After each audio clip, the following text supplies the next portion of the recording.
since I did a video with commentary. I'm doing one today, and I'm coming back to this E-flite Hawker Seafury. And I know if anybody who've watched my other video I was never really that happy with this model, and it was purely from a standpoint of how much it cost to put it together. I made a comparison to the other Park Zone planes like the Corsair and the Gunfighter, but now I'm about 600 flights into this model, and it has fast become one of my most favourite models to fly, and I am actually starting to see now where E-flite were going with it. And I just thought I'd do an update, because since I've been flying it quite a bit, I've actually started to really connect with it, and I can really make it fly the way I want it to fly now. So I thought I would do an update with a more sort of positive angle on this model, as opposed to the whinging angle that I had before. So anyway, I'll get started. I'll get it in the air and I'll talk a little bit as I fly it.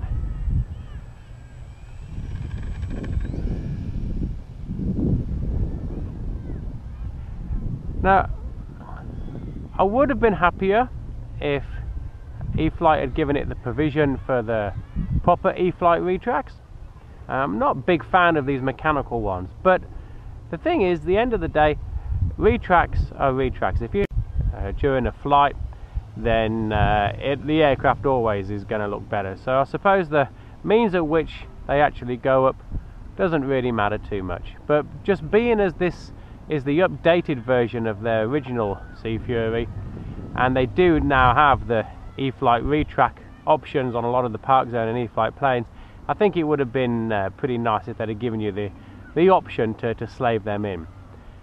But that said, as you can see now, I can fly this model very, very nicely. There's not much wind in our park today. This is running on a 2200 3-cell nanotech battery with a 50 to 75 C discharge rate, and it flies beautifully. I did change the propeller. The standard propeller that came with it was, I think, a 10x6, but what I've done is I've put on the Park Zone Corsair, Spitfire, Trojan, all the basic Park Zone planes that come with the two-bladed prop. I put that two-bladed prop on. That's a 9.5 by 7.5, and I found that the performance is slightly better. It's definitely got a bit better vertical.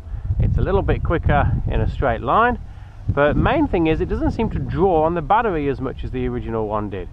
The original one seemed to drain the battery after about a 6-minute flight, but this one on full power with a 2200 nanotech in it will fly for about 8 minutes before I even consider landing it. I'll only be doing a 5-minute flight today, just because I don't really want to talk for 8 minutes. So I've changed my counter to a 5-minute flight. This is a very, very, very nice little plane to fly. So you see, I made comments that it wasn't as good as a Park Zone Gunfighter. And to be honest with you, I was wrong, because this will do everything that the Gunfighter will do, and I think it actually feels a little bit more solid in the air. It's quite a small plane, but it's actually got a very heavy feel to it, but not too heavy that you don't feel like it's flying properly. You just feel like it's a good, solidly built park flyer. Now this is a decent sized park. It's not the biggest, but it's not a small park. And to be honest with you, a park half this size would probably be enough for this plane. You can definitely keep it in some very, very tight confines. As you see there, it turns on a dime, and it's got great handling. It'll do beautiful loops. It'll fly upside down. It'll do an outside loop. I mean, it'll do everything you want it to do, and it's not struggling in the slightest. It gives you great confidence at low level. I can do aileron rolls at very low level. I sometimes apply a little bit of down rudder as I go upside down, just to keep the nose from dropping. But to be honest with you, it's once you get used to the sensitivity of the controls, you realize it's a really nice quality plane, and now I really do see what E-flite were trying to get with it. I mean, I'm assuming that this is what they were trying to get with it. And it's very fun to fly.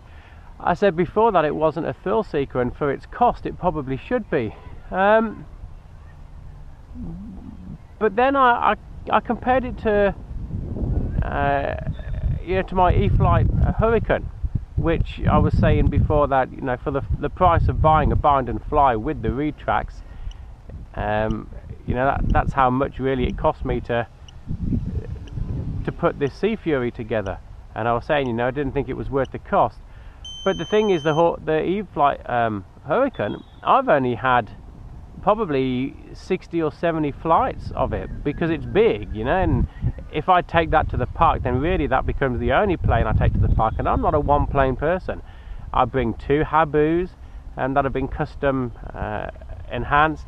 I bring my Park Zone Spitfire, my Corsair. I bring a various array of planes to the park when I fly. You see, that was a 5-minute counter just gone down about a minute ago, so we're on to about 6 minutes now, and as you can see, that's not changing how it was flying before. It's not diminished power or anything. So I was saying with the E-flite Hurricane, I've only had about 60-70 flights, because that means that's the only plane that I can take to the park, because it's so big for the car. But this one comes with me almost every time I go, and like I say, I'm about 600 flights into this now. Now when you think 600 flights, and I paid $300 to put this together because I had some of the components, that means that this is only costing me 50 cents a flight. Now 50 cents, what's that going to buy you? If you're watching this in England, that's about 30 pence a flight. So, what does 30 pence buy you? What does 60 cents, what does 50 cents in Australia buy you? Not very much. But this is buying me 8 minutes of pure enjoyment. So we're on to about the 7th minute now. I'll just check the timer. That's 6.5 minutes actually. So I can't really think of anything more to say about it that you don't already know. Just to say that, end it on that. I still wouldn't have done it had I've known the cost, but what I'm saying now is, if you fly it enough and you justify that cost, then you've really gotten yourself a very nice little park flying plane. And there we go, nice and gently on the ground. Always belly land it. I don't trust these mechanical retracts enough to land it on the wheels.